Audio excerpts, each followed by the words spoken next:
Assalamualaikum warahmatullahi wabarakatuh.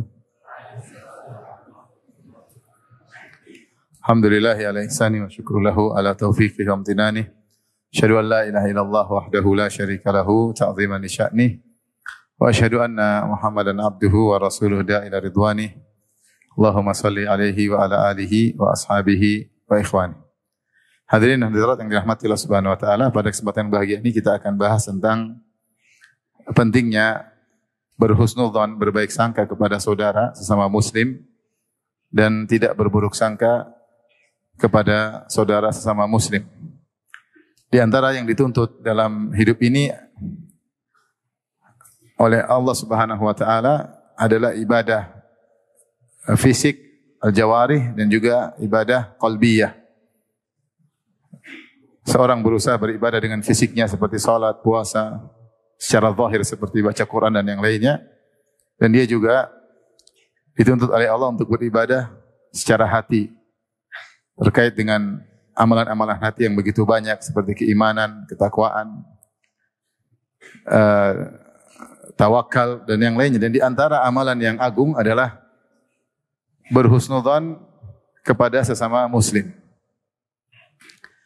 Makanya dalam hadis ketika Rasulullah SAW ditanya tentang afdhalun nas, siapa manusia terbaik, maka Rasulullah SAW bersabda, afdhalun nas kullu saduqil lisan mahmumil qalb. Setiap orang yang lisannya jujur dan hatinya dibersihkan. Mahmum itu disapu dalam bahasa Arab. Sahabat berkata, saduqul lisan na'rifuhu. Ya Rasulullah, lisan yang jujur kami tahu. Apa yang dimaksud dengan mahmumul qalb? Fama mahmumul qalb. Apa itu yang hati disapu terus, kata Nabi sallallahu alaihi wasallam, yaitu hati yang kullu qalbin taqi, ya, itu hati yang bertakwa, an-naqi, yang bersih. La ithma fihi wala ghil wala hasad, ya. Di mana hati tersebut tidak berisi dengan dosa, tidak ada dengki, tidak ada hasad wala baghyu, dan tidak ada juga keinginan untuk menzalimi orang lain. Maka di sini Rasulullah SAW menyebutkan di antara manusia terbaik adalah orang yang selalu memperhatikan kebersihan hatinya. Ibarat seorang kalau di rumah, namanya rumah pasti ada debu yang masuk setiap hari. Ya, dia mau tidak mau akan ada masuk debu, kotoran, sehingga dia harus membersihkannya.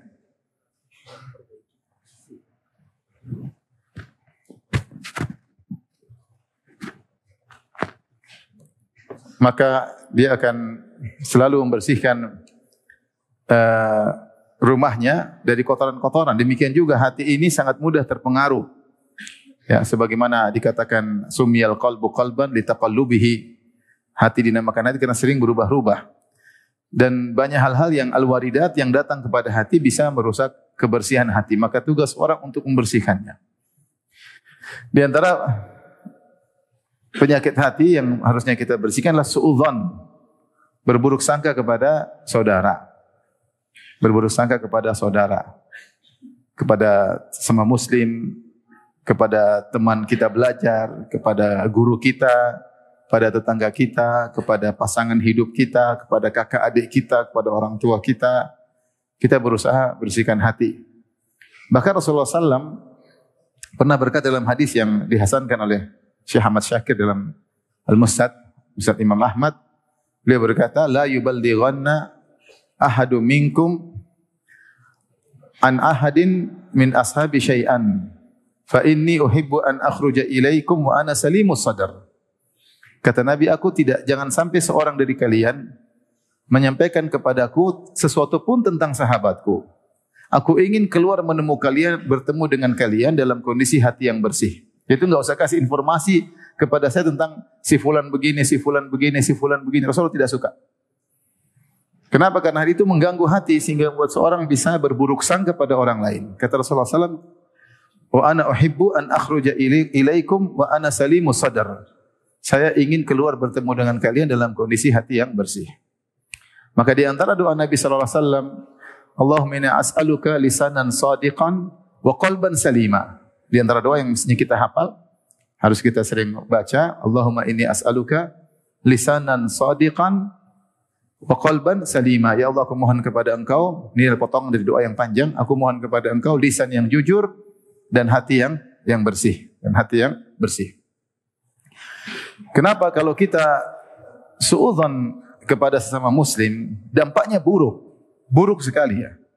Karena di balik suudzon akan muncul dosa-dosa yang lain seperti tahassus, tajassus, merendahkan, kemudian membangun hukum di atas prasangka buruk tersebut, nanti akan kita sebutkan dampak buruk dari suudzon. Taib, begitu pentingnya berbaik sangka dan buruknya berburuk sangka, pentingnya berbaik sangka dan buruknya berburuk sangka sampai Allah sebutkan dalam Al-Quran larangan untuk berburuk sangka. Allah sebutkan dalam 2 ayat. Yang pertama Allah sebutkan dalam surat Al-Hujurat tadi yang kita baca ya, yang kita dengarkan imam kita baca, ya ayyuhalladzina amanu jtanibu katsiran minadh-dhann inna ba'dadh-dhanni itsm wa la tajassasu wa la yattab ba'dhukum ba'dha dan seterusnya. Ayuhibbu ahadukum an yakula lahma akhihi maitan fakarihtum. Wahai orang yang beriman, jauhilah kalian dari kebanyakan prasangka, yaitu buruk sangka. Ijtanibu katsiran minadh-dhann. Jauhilah kalian dari banyak prasangka buruk. Dan Allah buka dengan firman-Nya, ya ayyuhalladzina amanu, wahai orang yang beriman. Seakan-akan Allah berfirman bahwasanya merupakan konsekuensi dari keimanan. Kalau kamu benar-benar beriman, janganlah berburuk sangka kepada saudaramu. Inna ba'dadh-dhanni itsm, karena sebagian prasangka itu adalah dosa. Dan ketika Allah mengatakan katsiran minadh-dhann, itu banyak persangkaan itu tidak benar. Benar ada persangkaan yang benar tapi tidak banyak. Kebanyakan persangkaan itu salah. Kebanyakan suudzon itu adalah salah. Kenapa salah? Karena setan yang mendikte. Setan yang mengajari kita berprasangka begini, berprasangka begini, berprasangka ini. Ternyata kalau kita cek sering salah. Oleh karena itu, karena sering salah, jangan diulangi. Jangan berprasangka buruk. Karena sebagian prasangka adalah dosa. Kemudian Allah mengatakan, wala tajassasu. Jangan bertajassus, mencari-cari kesalahan orang. Dan kebanyakan tajassus dibangun dari prasangka buruk dulu. Setelah prasangka buruk, mulai ngecek sini, buka akunnya lah, apalah. Tajassus atau tahassus, dua-duanya adalah bentuk mencari kesalahan orang lain. Itu dibangun di atas apa? Di atas prasangka. Nanti kalau sudah prasangka buruk, lanjut lagi. Ghibah. Makanya Allah mengatakan, wala yaktab ba'dukum ba'dha. Ini semua dosa besar. Ghibah dosa besar. Kebanyakan ghibah dibangun di atas apa? Prasangka. Ini salah satu ayat yang Allah sebutkan tentang larangan berprasangka buruk. Dalam ayat yang lain, Allah menyuruh untuk berbaik sangka. Dalam surat An-Nur, ketika Allah bercerita tentang kisah hadithatul ifk, ketika Aisyah radhiyallahu taala anha ummul mukminin tertinggal dalam safar ketika Nabi pulang dari Ghazwat Al-Muraisi menuju ke kota Madinah, Aisyah radhiyallahu anha disangka sudah naik ke kerandanya, kemudian rombongan pun jalan. Ternyata Aisyah tertinggal. Ketika Aisyah tertinggal, Aisyah radhiyallahu anha menunggu di tempat tersebut sampai akhirnya datang seorang sahabat namanya Safwan bin Mu'attal As-Sulami radhiyallahu anhu melihat Aisyah, kemudian dia pun menuntun Aisyah masuk ke kota Madinah di siang hari, dia tuntun. Dan Aisyah naik di atas onta, dia pun tuntun sampai menuju ke kota Madinah. Ketika Aisyah dan Safwan bin Mu'attal As-Sulami radhiyallahu anhu masuk ke kota Madinah, dilihat oleh banyak orang, maka orang-orang munafik pun membuat isu bahwasanya Safwan bin Mu'attal telah berzina dengan Aisyah, makanya mereka terlambat pulang. Dipimpin oleh Abdullah bin Ubay bin Salul. Walladzi tawalla kibrahu minhum lahu adzabun azim. Dan yang bikin provokatornya adalah sebagian dari orang-orang munafikin. Subhanallah, saking begitunya kuat provokasi tersebut, isu yang disebarkan, hoax yang disebarkan, sampai sebagian sahabat ikut terpengaruh ya. Ya, di antaranya adalah Hasan bin Thabit radhiyallahu anhu, di antaranya adalah Mistah, di antaranya Hamnah bintu Jahsh radhiyallahu ta'ala anhu. 3 orang ini sahabat ikut menuduh Aisyah berzina dengan Safwan bin Mu'attal As-Sulami, sehingga mereka kemudian ditegakkan hukum mat, mereka dicambuk. Karena apa? Karena provokasi yang begitu kuat diserukan oleh orang munafik.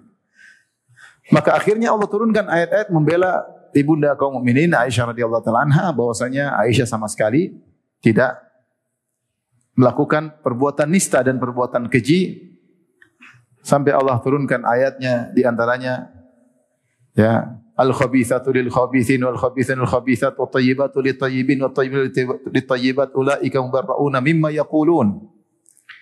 Wanita baik, wanita buruk, yaitu wanita pezina buat lelaki yang buruk, buat lelaki pezina. Lelaki yang buruk, lelaki pezina juga buat wanita pezina. Wat thayyibatu lit thayyibin, dan wanita baik-baik yang menjaga dirinya dari hal-hal yang buruk buat laki-laki yang baik-baik, dan laki-laki yang baik-baik buat wanita yang baik-baik. Itu seakan-akan Allah mengajak berfikir Allah tidak akan memilihkan bagi Muhammad sallallahu alaihi wasallam wanita yang buruk, enggak mungkin. Allah tidak akan menjadikan wanita yang menemani kehidupan Rasulullah wanita pezina, tidak mungkin. Maka Allah mengatakan wat tayyibatu lit tayyibin wat tayyibuna lit tayyibat. Wanita baik-baik untuk laki-laki baik-baik, dan laki baik-baik untuk wanita baik-baik. Seandainya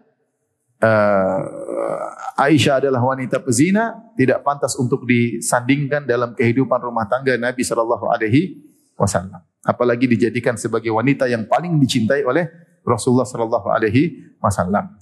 Maka di antara ayat-ayat yang turun membela Aisyah adalah firman Allah Subhanahu wa taala, "Laula idz sami'tumuhu dhannal mu'minuna wal mu'minatu bi anfusihim khaira wa qalu hadza ifkum mubin."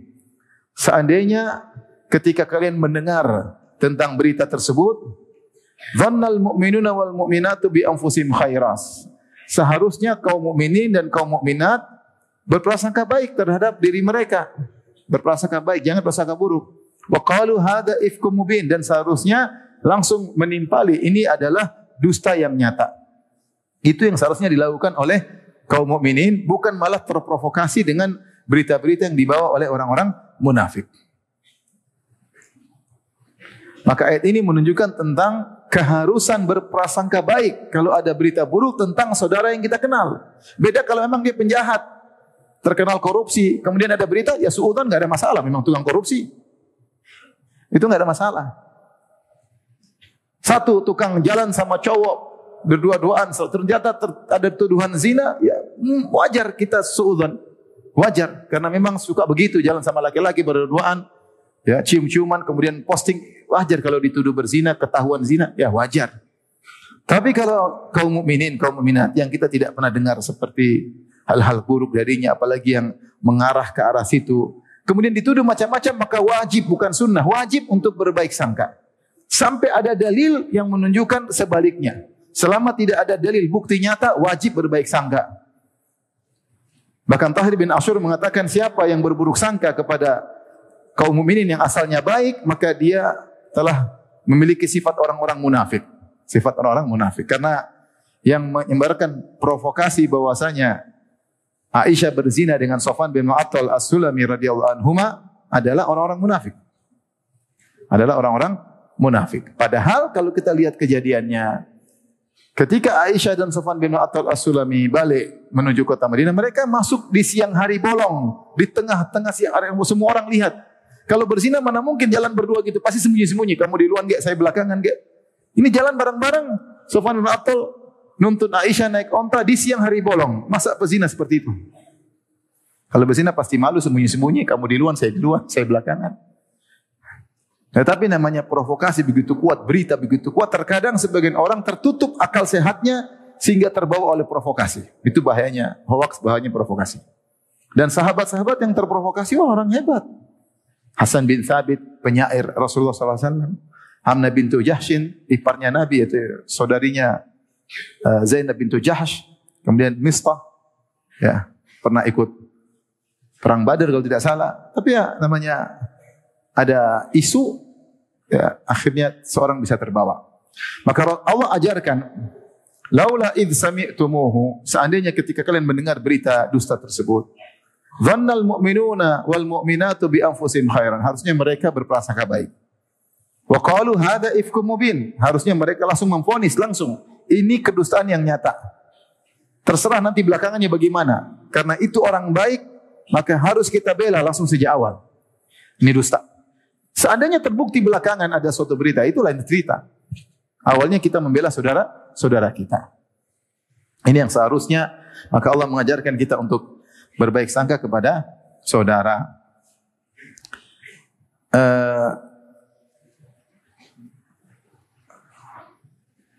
Kemudian Nabi SAW juga mengingatkan akan pentingnya berbaik sangka, dan berbaik sangka kepada seorang mukmin itu pahalanya besar. Ya, bahwasanya itu dianjurkan agar kita memiliki hati yang bersih. Dalam satu hadis dari Ibnu Umar radhiyallahu anhu, Rasulullah SAW tawaf, kemudian Rasulullah SAW berkata kepada Ka'bah. Kata Rasulullah SAW, "Ma a'zamaki, betapa agung engkau wahai Ka'bah. Wa ma a'zama hurmatik, wa ma a'zama hurmataki, dan betapa agungnya kehormatanmu. Walladzi nafsu walladzi nafsu Muhammadin biyadihi." Akan tapi demi zat yang jiwa Muhammad di tangannya, la hurmatul mu'min, ya, a'zamu hurmatan minki, kehormatan seorang mukmin lebih agung daripada engkau wahai Ka'bah. Wa maluhu wa damuhu wa an yudhanna bihi khairan wa an yudhanna bihi illa khairan wa an la yudhanna bihi illa khairan. Kata Nabi SAW, meskipun engkau agung wahai Ka'bah, tetapi la hurmatul mu'min a'zamu hurmatan minki, tetapi kehormatan seorang mukmin lebih agung daripada kehormatan engkau wahai Ka'bah. Bahkan maluhu wa damuhu, darahnya seorang mukmin lebih agung daripada engkau, darahnya hartanya seorang mukmin lebih agung dari engkau. Wa alla yudhanna bihi illa khaira, dan seorang mukmin tidaklah dipersangkakan kecuali kebaikan. Itu juga keagungan, kata Nabi, dan lebih agung daripada engkau wahai Ka'bah. Ya. Maka darah seorang mukmin haram, tidak boleh ditumpahkan. Harta seorang mukmin haram, tidak boleh diambil, dan kehormatannya lebih daripada Ka'bah. Di antaranya, jangan dipersangkakan kepada seorang mukmin kecuali kebaikan. Ini adalah kehormatan yang besar. Bahkan berprasangka baik kepada seorang mukmin, kehormatan lebih besar daripada kehormatan Ka'bah. Makna hadis tersebut. Ini Nabi SAW menyuruh kita untuk berbaik sangka kepada seorang mukmin, tidak berburuk sangka, dan itu adalah ibadah sebagai bentuk penghormatan kepada mukmin yang lain. Oleh karenanya Al-Ghazali ketika mengomentari, dia mengatakan bahwasanya sebagaimana kita tidak boleh menghalalkan harta seorang muslim kecuali dengan bukti yang nyata baru kita boleh ambil. Asalnya harta mukmin yang lain haram, enggak boleh kita ambil kecuali kita punya bukti yang nyata baru kita boleh ambil. Ini barang saya ketinggalan di rumahmu. Buktinya mana? Ini buku saya, coba buka halaman 367, ada nama saya di situ. Oh iya benar. Ini ada notanya, saya beli buku ini. Buktinya nyata baru kita bilang ini buku saya. Kalau enggak, hukum asal harta di rumah orang harus harta dia. Tidak boleh kita menghalalkan kecuali ada dalilnya untuk kita ambil. Demikian juga darah seorang mukmin tidak boleh kita tumpahkan kecuali ada bukti yang nyata bahwasanya darah memang harus ditumpahkan. Misalnya dia membunuh orang, misalnya dia murtad, lain cerita. Kata Al-Ghazali, demikian pula terkait dengan berbaik sangka. Kita tidak boleh berburuk sangka kepada seorang mukmin kecuali kalau kita punya bukti yang nyata bahwasanya memang kita berhak untuk berburuk sangka kepada dia. Karena Rasulullah gandengkan dalam hadis tersebut, walladzi nafsu Muhammadin biyadihi la hurmatul mu'min ya a'zamu hurmatan minki wa maluhu wa damuhu wa alla yudhanna bihi illa khaira. Rasulullah mengatakan darah, harta, dan berprasangka baik lebih tinggi kehormatannya daripada Ka'bah. Maka ini dalil bahwasanya berbaik sangka kepada saudara adalah ibadah dan adalah bentuk penghormatan kepada sesama mukmin. Di antara dalil juga Rasulullah SAW bersabda dalam hadisnya tentang bahayanya berburuk sangka. Kata Nabi SAW, "Iyyakum wadh-dhanna fa inna dhanna akdzabul hadis." Waspadalah kalian dari berburuk sangka. Sungguhnya berburuk sangka adalah sedusta-dusta pembicaraan. Wala tahassasu wala tajassasu. Wala tadabaru wala tabaghadu wa kunu ibadallahi ikhwana. Janganlah kalian berburuk sangka. Hati-hatilah kalian dari berburuk sangka, karena berburuk sangka kepada mukmin yang lain adalah seburuk-buruk pembicaraan.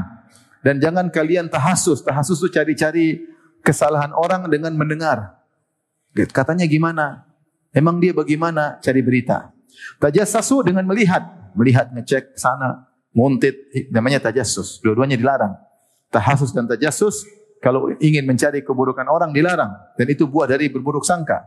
Wala tadabaru, wala tabaghadu, wala taqata'u. Jangan kalian saling balik belakang. Jangan kalian saling membenci. Ini semua buah daripada suudzon. Wa kunu ibadallahi ikhwana. Jadilah kalian hamba-hamba Allah yang saling bersaudara. Konsekuensi hamba Allah saling bersaudara, tidaklah berburuk sangka kepada yang lain. Baik, kita buka hadis tersebut. Rasulullah buka hadis tersebut dengan sabdanya, iyyakum wadh-dhanna. Waspadalah kalian dari berburuk sangka. Kenapa? Rasulullah SAW mengatakan, fa inna dhanna akdzabul hadis. Karena buruk sangka adalah perkataan yang paling dusta. Saya ingin para hadirin hadirat berhenti atau memahami perkataan Nabi di sini. Kata Nabi, fa inna dhanna akdzabul hadis. Sungguhnya persangkaan merupakan perkataan yang paling dusta. Kenapa dikatakan paling dusta? Bukankah dusta yang jelas lebih dusta? Mana yang lebih dusta? Saya bilang, kayaknya orang ini mencuri nih, kayaknya. Mana yang lebih dusta? Itu atau saya bilang kepada seorang yang sedang sholat, saya bilang dia tidak sholat, padahal dia sedang sholat. Kalau ada orang sholat, saya bilang tidak sholat, saya dusta atau tidak? Dusta. Tapi ini dusta jelas. Ya. Yang pertama saya bilang ada orang kayaknya, saya tidak tahu dia mencuri, saya bilang ini kayaknya dia mencuri, kesini kayaknya mau mencuri. Ini persangkaan. Mana yang lebih dusta? Nuduh seorang tidak sholat atau menduga seorang mencuri? Mana yang lebih dusta? Ayo, mana yang lebih dusta? Paham tidak pertanyaannya? Paham? Mana yang lebih dusta? Nuduh orang tidak sholat. Benar, itu yang saya pahami juga, bahwasanya menuduh orang tidak sholat padahal kita tahu dia sholat lebih dusta. Tapi kata Nabi tidak. Kata Nabi persangkaan buruk itu lebih dusta. Kok bisa persangkaan buruk lebih dusta? Kata para ulama, karena kalau kau dusta, kau sudah tahu itu dusta. Tapi kalau kau prasangka itu salah tapi kau sangka benar, lebih parah ini. Kalau kau lihat orang sholat kau bilang dia tidak sholat, kan kau tahu kau dusta. Tapi ini kau tidak tahu dia mencuri, kau tahu dia tuduh dia mencuri dan kau menyangka persangkaanmu apa? Benar. Lantas kau membangun hukum-hukum di balik persangkaanmu. Maka ini lebih dosa daripada ini. Karena kau benar-benar tertipu. Kau menyangka kedustaanmu itu benar. Kalau ini kau sudah tahu benar-benar dusta. Maka sinilah bahayanya suudzon. Karena suudzon itu suatu yang tidak jelas. Hanya prasangka buruk, kemudian seorang membangun hukum di balik prasangka tersebut. Makanya Rasulullah SAW mengatakan, fa inna dhanna akdzabul hadis. Sungguhnya persangkaan itu adalah perkataan yang paling dusta. Dan di antara keburukan persangkaan buruk, tadi saya sudah isyaratkan di awal pengajian, menimbulkan dosa-dosa yang lainnya. Karena seorang berprasangka buruk, lihat, dia tahassus. Cari-cari. Dan ini tidak boleh. Ya man amana bilisanihi walam yu'min biqalbihi. Wahai orang-orang yang hanya lisannya beriman, hatinya tidak. La tattabi'u auratal muslimin. Jangan cari-cari kesalahan kaum mukminin. Jangan cari-cari. Namanya tajassus, cari-cari, lihat sana, ngecek sini, kait-kaitin padahal enggak ada hubungan. Begini. Ini semua kerjaan setan, didikte. Ini dibangun dari prasangka. Kemudian tahassus, kemudian tajassus. Tahassus tadi mencari kesalahan orang dengan mendengar. Tajassus mencari kesalahan dengan melihat-lihat. Setelah itu kalau sudah tajassus, mulai benci. Dia begini. Mulai bicara, jadi bahan pembicaraan. Ghibah. Kemudian benci. Kemudian merendahkan. Makanya di akhir hadis kata Rasulullah SAW, at-taqwa hahuna, at-taqwa hahuna, at-taqwa hahuna. Takwa itu di sini, takwa di sini, takwa di sini. Biasa imri'in minasyarri an yahkira akhahul muslim. Cukuplah seorang dikatakan buruk, dia merendahkan saudaranya. Di antara bentuk merendahkan saudara ketika kita suudzon sama dia. Ketika kita suudzon sama dia, kita akhirnya memvonis, padahal itu hanya prasangka. Setelah memvonis, akhirnya kita merendahkan. Mau tidak mau dalam hati kita merendahkan dia. Ini orang maunya begini, padahal belum tentu demikian. Maka di antara buruk sangka ini awal dari dosa-dosa yang lain. Tahassus, tajassus, membenci, merendahkan, ghibah. Merendahkan dosa besar karena sombong. Ghibah dosa besar. Semua dibangun di atas prasangka. Oleh karenanya, asal persangkaan kita kepada semua mukmin adalah kita berprasangka baik. Ini hukum asal. Dan jangan kita berprasangka buruk. Oleh karenanya datang dari perkataan para ulama yang mengingatkan akan buruknya berprasangka dan perintah untuk berbaik sangka. Seperti perkataan Umar bin Khattab radhiyallahu anhu yang diriwayatkan disebut oleh Ibnu Katsir dalam tafsirnya, la tadhunanna bi kalimatin kharajat min akhika su'an wa anta tajidu laha minal khairi mahmala. Kata Umar bin Khattab, janganlah engkau membawa perkataan saudaramu pada makna yang buruk, padahal kau masih bisa tafsirkan kepada makna yang baik. Ada saudara kita ngomong sesuatu, komentar tentang kita atau tentang yang lainnya, maka jangan kita bawa kepada makna yang buruk, padahal kau masih bisa tafsirkan perkataannya kepada makna yang baik. Maksudnya bukan begitu. Saya tahu dia kok, dia tuh enggak begitu. Itu mungkin salah ngomong, itu kepleset lisannya, seperti itu. Jangan kita bawa kepada makna yang buruk sementara kita masih bisa menafsirkan perkataannya kepada makna yang baik. Husnudzon. Ini karena apa? Husnudzon. Ya. Sebagian salaf mengatakan, "Idza ra'aita min akhika syai'an," ya. Kalau kau lihat sesuatu dari saudaramu itu keburukan, fatlub lahu uzran, maka carilah uzur untuknya. Carilah uzur untuknya. Bahkan ada yang mengatakan fatlub lahu tis'atan wa tis'ina uzran. Carilah bagi dia 99 uzur atau 90 uzur. Cari, mungkin begini, mungkin begini, mungkin begini, mungkin begini. Selama kita tahu ini orang baik. Kemudian kita melihat sesuatu kondisi, kita cari uzur buat dia. Fa illam tajid fa antal ma'ibu. Kalau kau tidak bisa menemukan uzur bagi dia, kau yang tercela. Kau yang tercela. Al-mu'min yatlubul ma'adzir, ya. Wal munafiq yatlubul atharat. Orang mukmin berusaha mencari uzur buat saudaranya, orang munafik selalu mencari kesalahan-kesalahan saudaranya. Ini perkataan-perkataan para salaf. Di antara mereka berkata, hati-hati engkau dengan suatu perbuatan, kalaupun benar kau berdosa, apalagi salah, yaitu suudzon. Perhatikan kalimat ini. Hati-hatilah engkau dari perbuatan, kalaupun benar kau berdosa, apalagi kalau salah.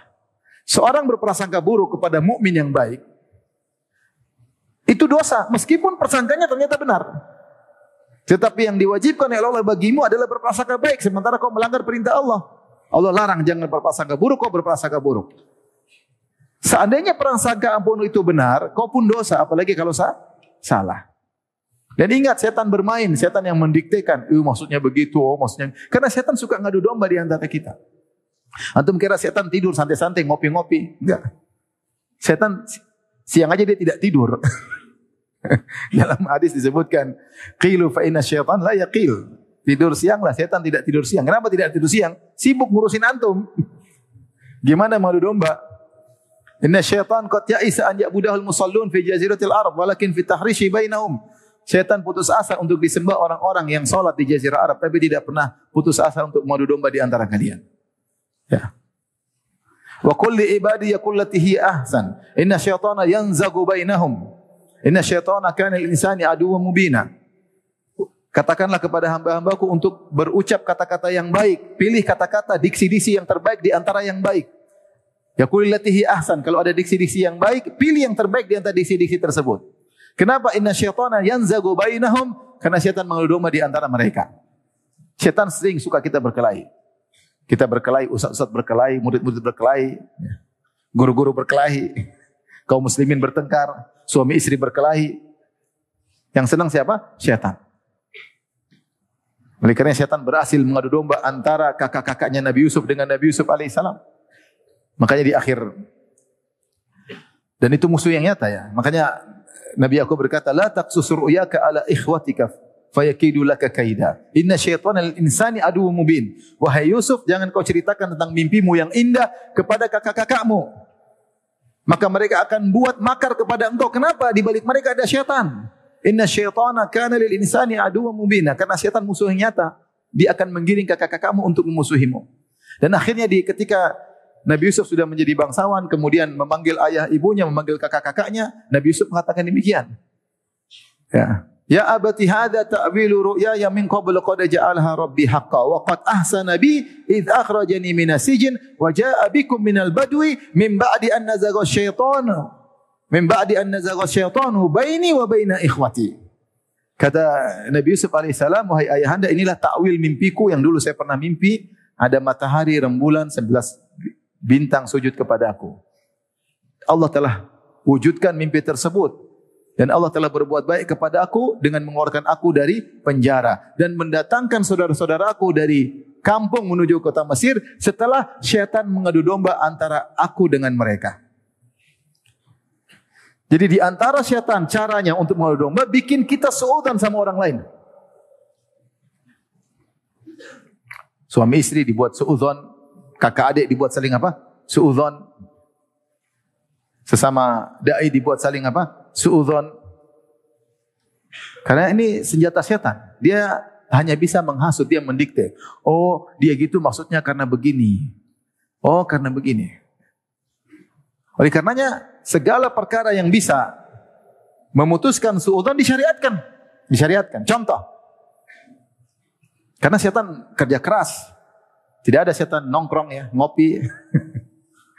Jagongan enggak ada. Lihat apa kata Nabi SAW. Idza kuntum salatah fala tatanaja al-ithnani duna salis. Fa inna dzalika yahzinuhu. Kata Nabi SAW, jika kalian bertiga, kalian 3 orang, jangan 2 orang ngobrol sendiri, yang 3 tidak diajak. Kenapa? Karena yang ketiga ini jadi sedih.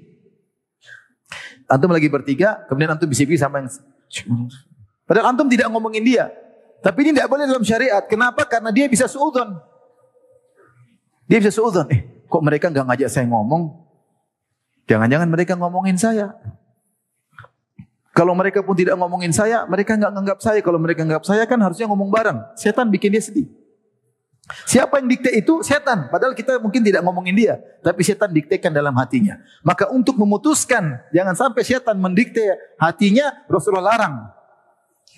Kalau ada 3 orang, 2 orang ngobrol sendiri. Sama kalau 3 orang, tidak bisik-bisik, tapi pakai bahasa yang tidak dipahami oleh orang yang ketiga, sama. Lagi bersafar 3 orang, 2 orang orang Sunda, 1 orang Papua. Kemudian yang Sunda ngomong Sunda. Yang orang Papua nggak ngerti ini ngomong apa ini. Itu pernah saya alami. Saya dijemput ngisi di Bandung. Yang jemput ngomong Sunda mulu, ini apa ngomong? Kita bertiga doang, nggak ada orang keempat. Kalau ada orang Papua satu aja ngomong Papua, tapi ini 2 orang ngomong apa ya? Ya saya tahu mereka tidak ngomongin saya, cuma ini menyelisih adab, nggak boleh, nggak boleh. Ya. Sama 3 orang, 2 ngomong Jawa, 1 nggak tahu bahasa Jawa. Satunya ngomong meriki meriku. Ini ngomong apa ini? Nggak boleh. Kenapa? Supaya tidak timbul apa? Suudzon. Lihat apa yang dilakukan Nabi SAW ketika Nabi SAW sedang iktikaf. Ini contoh kedua. Nabi SAW sedang iktikaf. Kemudian datang Sofia radhiyallahu taala anha. Maka Nabi pun ngobrol sama Sofia. Nabi ngobrol sama Sofia. Karena Nabi sayang sama istri-istrinya. Bahkan Nabi sedang iktikaf, datang Sofia, Nabi ngobrol sama istrinya. Apalagi Sofia ini punya sejarah tersendiri. Bapaknya Huyai bin Akhtab dibunuh atas perintah Nabi SAW. Suaminya juga dibunuh atas perintah Nabi SAW. Saudara-saudaranya juga dibunuh atas perintah Nabi SAW. Pamannya juga dibunuh atas perintah Nabi SAW. Karena bapaknya berkhianat, suaminya berkhianat, pamannya berkhianat, semua dibunuh. Sampai ketika Nabi nikah dengan Sofia, ada seorang sahabat namanya Abu Ayyub Al-Ansari, muter-muter di kemah bawa pedang. Rasulullah bilang, oh, ngapain? Saya khawatir Rasulullah ini perempuan ini khawatir. Memang saya masih khawatir, jangan-jangan dia dendam, kemudian dia melakukan sesuatu yang buruk kepada Nabi. Subhanallah. Maka ini orang Sofia radhiyallahu anha, Ummul Mukminin mendapatkan sikap khusus dari Nabi sallallahu alaihi wasallam karena terlalu banyak kesedihan. Sampai Rasulullah sering mengatakan, abuki, bapakmu dulu ini, provokasi orang-orang untuk menyerangku, maka ya mohon maaf, akhirnya dia dibunuh karena dia mengumpulkan pasukan 10.000 orang untuk menyerang aku dalam perang Khandaq. Rasulullah kasih penjelasan untuk menghilangkan kesedihan dari Sofia. Makanya ketika Sofia nikah dengan Nabi, kemudian Sofia naik di atas onta, maka Rasulullah SAW tegakkan lututnya karena Sofia tidak terlalu tinggi untuk diinjak pahanya supaya naik di atas apa? Onta. Antum juga kalau istri mau ngambil panci di atas lemari, bismillah.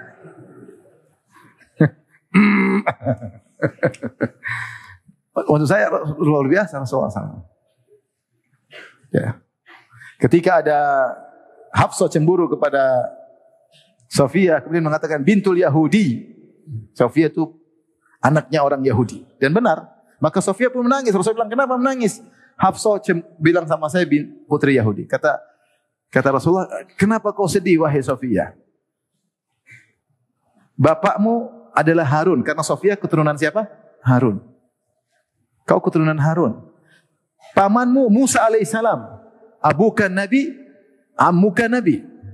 Kan dia dari keturunan Harun dan Musa adalah adiknya Harun alaihi wassalam. Paham? Sofia dari keturunan siapa? Harun. Berarti bapaknya dari Harun. Pamannya Musa alaihissalam dan suamimu Nabi. Terus kenapa? Ada masalah apa wahai Sofia? Bapakmu Nabi, pamanmu Nabi, suamimu juga siapa? Nabi.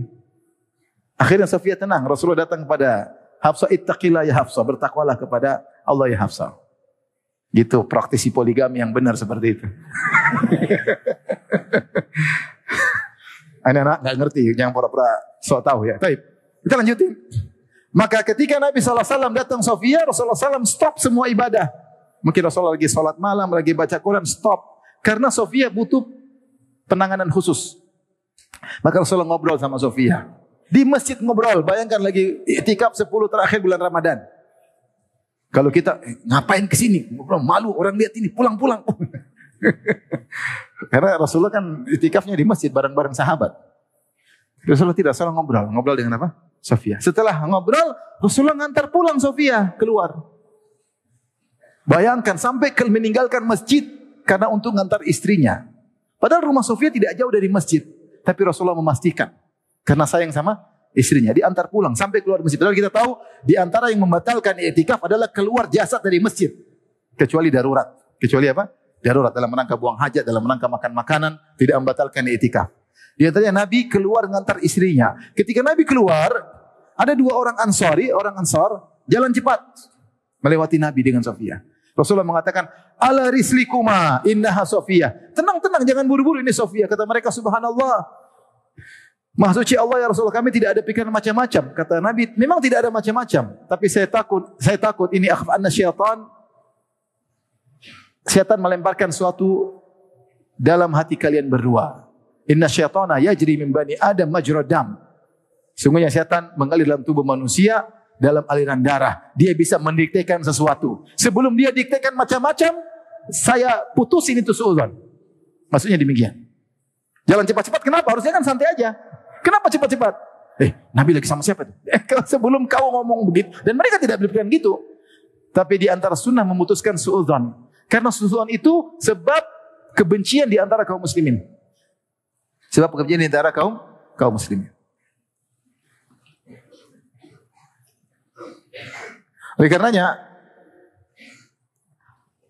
seorang berusaha jangan suudzon. Baik, kita akan bahas bagaimana cara-cara agar kita tidak suudzon kepada sesama kaum muslimin. Sebabnya, bagaimana caranya agar kita senantiasa husnudzon. Yang pertama, berdoa kepada Allah. Berdoa kepada Allah. Berdoa kepada Allah yang terkait dengan hati. Di antara doanya, Allahumma inni as'aluka lisanan shadiqan wa qalban saliman. Coba hafalin. Allahumma inni as'aluka lisanan shadiqan wa qalban salima. Ya Allah, aku mohon kepada Engkau hati yang bersih. Di antara doa Nabi sallallahu alaihi wasallam, doa yang panjang, wahdi qalbi, di antaranya waslul sakhimata qalbi. Waslul sakhimata qalbi. Ya Allah, cabutlah penyakit-penyakit hatiku. Ya. Doa yang panjang, tapi di antara isi doanya waslul sakhimata qalbi. Ya Allah, dan cabutkanlah penyakit-penyakit hatiku. Penyakit ada dicabut oleh oleh Allah Subhanahu wa taala. Di antaranya doanya, ya muqallibal qulub, tsabbit qalbi ala dinik. Ya bolak-balikkan hati manusia, tegarkan hatiku di atas agama. Semua doa tentang hati. Ya. Hati ini mudah sekali berubah. Ya. Ya.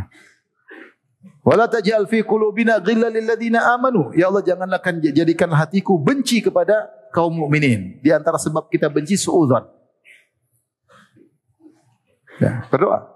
Wala taj'al fi qulubina ghillan lil ladzina amanu. Berdoa. Dan kalau doa dikabulkan aman sudah. Kita insyaallah enggak suudzon sama orang.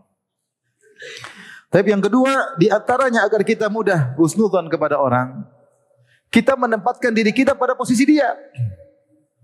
Kita menempatkan diri kita pada posisi dia. Makanya kalau kita perhatikan, ya Allah berfirman, innamal mu'minuna ikhwatun fa aslihu baina akhwaikum wattaqullaha la'allakum turhamun. Sungguhnya kaum mukminin adalah saling bersaudara. Ini hukum asal. Namanya bersaudara, wa kunu ibadallahi ikhwana. Jadilah kalian bersaudara. Saudara itu saling menyayangi. Kalau ada salah dimaafkan, tidak berusaha, namanya saudara. Namanya juga saudara. Maka kalau ada sesuatu damaikan. Kemudian kata Allah, ya ayyuhalladzina amanu la yaskhar qaumin qaumin asa, dan seterusnya. Allah mengatakan, ya ayyuhalladzina amanu jtanibu katsiran minadh-dhann. Wahai orang beriman, janganlah kalian berprasangka, hindarkanlah kalian dari banyak berprasangka. Baik. Maka ketika kita ingin berprasangka, kita posisikan diri kita seperti orang tersebut yang kita prasangka buruk. Lihat dalam surat An-Nur, Allah berfirman, walaula idh sami'tumuhu dhannal mu'minuna wal mu'minatu bi anfusihim khaira. Seandainya ketika kalian mendengar berita tersebut bahwasanya Aisyah radhiyallahu anha berzina dengan Safwan bin Mu'attal As-Sulami, kaum mukminin dan kaum mukminat berprasangka baik kepada diri mereka. Jadi seakan-akan kejadian yang tuduhan tersebut adalah mereka yang lakukan. Makanya Allah mengatakan dhannal mu'minuna wal mu'minatu bi anfusihim. Bahwasanya Aisyah dan Safwan bin Mu'attal As-Sulami radhiyallahu anhu adalah kaum mukminin juga. Lalu ngapain kalian berprasangka buruk kepada diri kalian sendiri? Seharusnya kalian orang mukmin berprasangka baik kepada diri kalian sendiri. Ini inzalu nafs manzilatal ghair, yaitu kita seakan-akan kita di posisi dia. Dan ini dalam Al-Quran sering Allah menyampaikan ayat seakan-akan kalian itu satu kesatuan. Seperti Allah berfirman, wala talmizu anfusakum, janganlah kalian menjelekkan diri kalian. Padahal enggak kan, maksudnya sebagian menjelekkan yang lain. Tetapi sebagian kalian menjelekkan sebagian kalian dianggap menjelekkan diri sendiri. Makanya Allah menggunakan wala talmizu anfusakum. Janganlah kalian menjelekkan diri kalian. Sama dalam sebagian tafsir, wala taqtulu anfusakum, janganlah kalian bunuh diri kalian. Maksudnya jangan kalian saling membunuh satu dengan yang lainnya karena kalian satu kesatuan. Itu di antara tafsir. Wala taqtulu anfusakum innallaha kana bikum rahima. Jangan kalian bunuh kalian, maksudnya jangan sebagian membunuh kalian yang lain karena kalian itu satu kesatuan. Nah, kalau satu kesatuan anggap kita di posisi dia. Kita husnudzon. Kalau kita menganggap kita di posisi dia, kita akan mudah memberi uzur. Mungkin dia bisa selesai di posisi dia susah. Ya. Misalnya ada seorang, ya. Misalnya ada seorang, ya. Taruhlah misalnya ada, kita lihat saudara kita di Palestina, mungkin ketika dia terus kemudian dia ngomong sesuatu yang salah. Kita jangan, wah ini ngawur begini. Saya bilang, saya kadang-kadang ada sebagian, misal saudara kita di Palestina, mungkin salah kemudian mengucapkan suatu atau tindakan yang mungkin menurut kita keliru, mungkin. Maka jangan langsung kita jatuhkan, jangan kita bilang coba kau di posisi dia. Coba kau di posisi dia. Coba kau di posisi ibumu dibunuh, bapakmu dibunuh, adikmu diperkosa. Mungkin kau juga lebih parah daripada itu. Paham maksudnya? Kita kasih uzur.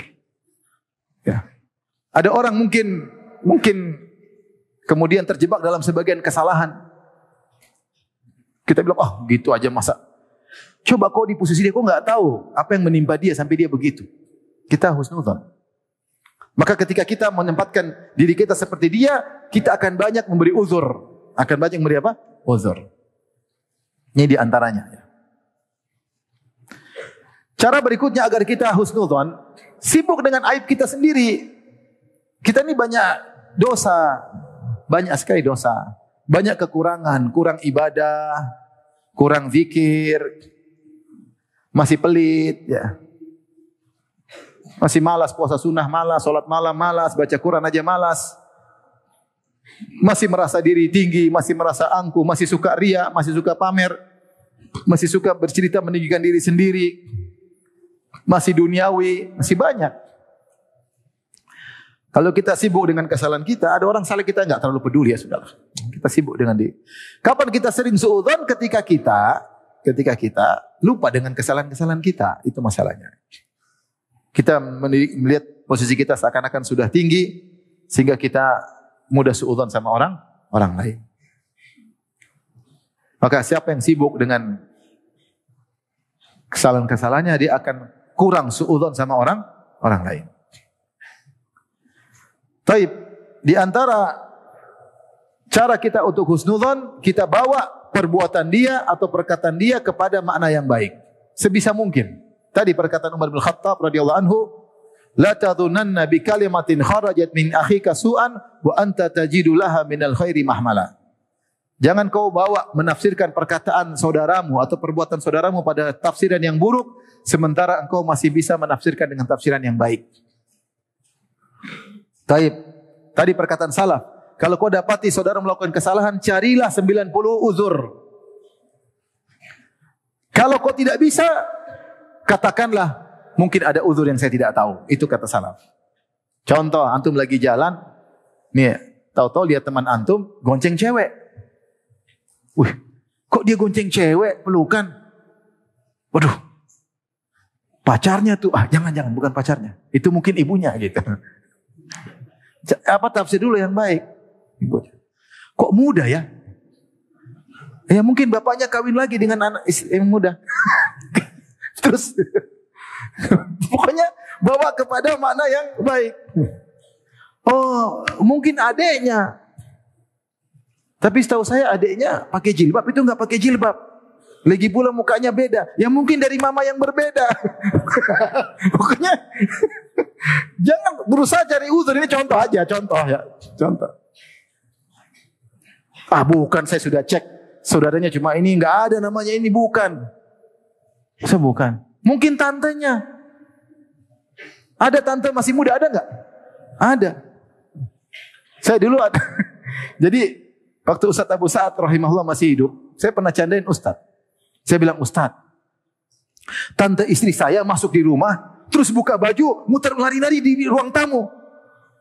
Firanda, gila ya tantenya? Enggak, tantenya masih umur 3 tahun. Jadi memang secara derajat dia masih tante, tapi dia umurnya masih apa? Kecil. Ada seperti itu karena banyak keluarga sehingga ini derajat tante. Cuma saya candain Ustaz Abu Sa'ad, saya bilang, Ustaz, ada tante istri saya buka baju muter menari-nari di ruang tamu. Kata Ustaz Abu Sa'ad rahimahullah, dia gila, Firanda gila. Enggak, itu tante masih kecil. Ya mungkin aja dia gonceng tantenya, mungkin enggak? Mungkin. Saya punya anak lebih tua daripada tantenya. Ayah saya nikah lagi punya anak. Lebih tua anak saya daripada tantenya, kan adik lain ibu itu tantenya anak saya bukan? Iya, lebih tua anak saya daripada tantenya. Tapi kalau dia nggak pakai jilbab, ya mungkin belum dapat hidayah, mau diantar ke pengajian. Maksudnya kita husnuzon aja. Oh bukan tantenya, nggak ada daftar tante saudara, bukan. Ya mungkin ada orang sakit jiwa dia antar ke rumah sakit. Ya, sudah selesai. Nggak usah suudzon. Nah, saya mau cek tajasus, itu sudah dosa. Itu offside. Offside nggak boleh. Dan itu ada aturan, kita bernahi mungkar pun ada aturannya, nggak boleh. Sampai para salaf mengatakan, kalau kamu jalan ada orang misalnya, dia bawa bir tapi dia tutup, nggak boleh kamu buka gini, nggak boleh. Kecuali dia jalan sambil melihatkan botol bir. Kalau nggak boleh, itu urusan pribadi dia. Kamu nggak boleh bernahi mungkar, offside, nggak boleh. Nggak boleh kamu masuk dengar suara-suara kau masuk dalam rumah. Enggak boleh, ini dalam enggak boleh. Itu privasi dia, enggak boleh. Kalau dia keluar nampakkan baru kau lapor. Kalau enggak boleh kau suudzon. Tajasus namanya. Sama kita dalam urusan suudzon, husnudzon ada aturan juga enggak boleh. Kita hukum asal tidak boleh suudzon kecuali bukti nyata depan mata baru kita suudzon. Baru kita suudzon. Seperti orangnya yang tukang maksiat, kesana-sana bikin kacau, kasus banyak. Kalau husnudzon sama dia salah, enggak boleh. Suudzon aja. Karena sudah terbukti dia sering melakukan apa? Kerusakan. Dia bukan orang baik. Salah kalau berbaik sangka kepada orang seperti ini, salah. Tapi kalau orang mukmin harus husnudzon meskipun dia sedang berbuat kesalahan, husnudzon, berprasangka baik. Ini aturannya. Bilang bukan urusan saya, Allah perintahkan saya begitu, selesai urusan. Selesai urusan. Kita enggak tahu apa yang sedang dia hadapi, problem apa yang sedang dia lakoni, kita tidak tahu.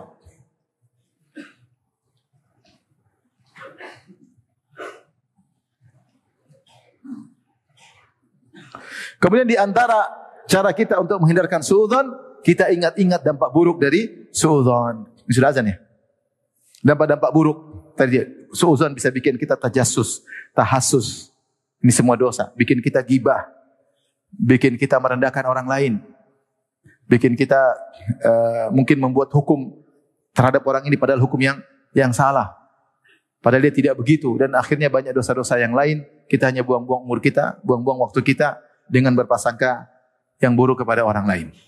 Yang terakhir ini saya singgung sebelum azan, kemudian kita buka tanya jawab ya, atau ada hadiah tadi untuk pertanyaan yang bisa dijawab ya. Allah berfirman, Inna ba'dadh-dhanni itsm, sungguhnya sebagian persangkaan adalah dosa. Isyarat bahwasanya ada persangkaan yang dibolehkan. Tadi pertama berprasangka buruk kepada orang yang memang terkenal buruk. Ini boleh. Maka jangan berprasangka baik sama dia. Kita tahu dia penjahat, kita jangan berprasangka baik sama dia. Justru kita waspada. Kita waspada. Atau dalil yang kedua, dalil sudah membuktikan jelas bahwasanya orang ini salah, maka kita boleh berprasangka buruk. Seperti yang dilakukan oleh Nabi Yakub alaihissalam kepada kakak-kakaknya Yusuf. Ketika kakak-kakaknya Yusuf ingin buang Nabi Yusuf, mereka bawa. Kemudian mereka jual jadi budak. Apa kata kakak-kakaknya Yusuf? Nastabik wa tarakna Yusuf wa inda mata'ina fa akalahu dhi'b wa ma anta bimu'minin lana walau kunna sadiqin. Ya ayahanda Yusuf, mereka pulang malam-malam menangis. Wa ja'u abahum isya'ya bukun, mereka nangis malam-malam terlambat pulang. Kenapa? Kami tadi inna nastabiku wa tarakna Yusuf wa inda mata'ina. Tadi kami pas lagi bawa Yusuf di padang, kami sedang main lomba panah-panah, lomba lari atau lomba apa, kami taruh adik kami di dekat barang-barang kami, tahu-tahu datang serigala makan. Waja'u ala qamisihi bidamin kadzib. Ini buktinya wahai ayahanda, ini baju Yusuf penuh dengan darah. Baik, mereka bilang Yusuf mati dimakan apa? Serigala, bajunya penuh darah. Apakah Nabi Yakub husnudzon terima berita mereka? Tidak. Kenapa tidak? Karena ada bukti yang nyata membuat suudzon kepada mereka. Bukti tersebut banyak, di antaranya Yusuf bermimpi bahwasanya ada 11 bintang, rembulan dan matahari sujud sama dia, dan itu belum terjadi, faham? Enggak mungkin dia mati. Ini pertama. Yang kedua, indikator yang lain bahwasanya bajunya Yusuf berlumuran darah tapi tidak robek-robek. Jadi seakan-akan serigala bilang, "Buka dulu baju Yusuf." Setelah buka baru dia makan. Kalau namanya serigala pasti krek-krek ya. Ini mereka lupa robek-robek bajunya siapa? Yusuf. Mana ada serigala nerekam tidak robek-robek bajunya. Ini yang kedua.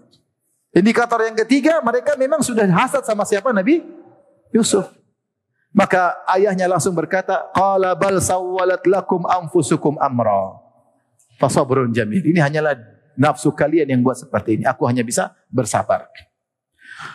Ini boleh, tapi harus seperti kata Al-Ghazali rahimahullah tadi, bahwasanya harus bukti yang nyata sehingga kita berubah dari hukum asal husnudzon menjadi suudzon. Namun banyak orang suudzon belum ada buktinya, itu yang jadi masalah, itu yang tidak boleh, itu yang haram. Suudzon seorang suami kepada istri, istri suudzon kepada suaminya. Hidupnya menderita suaminya. Kalau suaminya pulang terlambat, kamu kenapa terlambat? Nanti suaminya pulang cepat, kenapa cepat? Ada apa-apa ini? Repot. Hidup bagaimana hidup seperti ini? Suami istri saling suudzon. Hidup tidak nyaman, mending pisah daripada kerjaan tiap hari suudzon. Rumah tangga nggak bisa jalan. Oleh karenanya seorang tahu bahwasanya husnudzon ibadah dan suudzon adalah dosa. Tadi saya katakan perkataan salaf, hati-hati dengan perbuatan yang kalau kau benar pun dosa. Kalau kau pun salah apalagi. Apa itu? Suudzon. Kalau pas benar pun dosa karena tidak ada bukti, hanya sekedar perasaan. Apalagi kalau salah. Demikian saja apa yang saya sampaikan. Allah taala alam bisawab.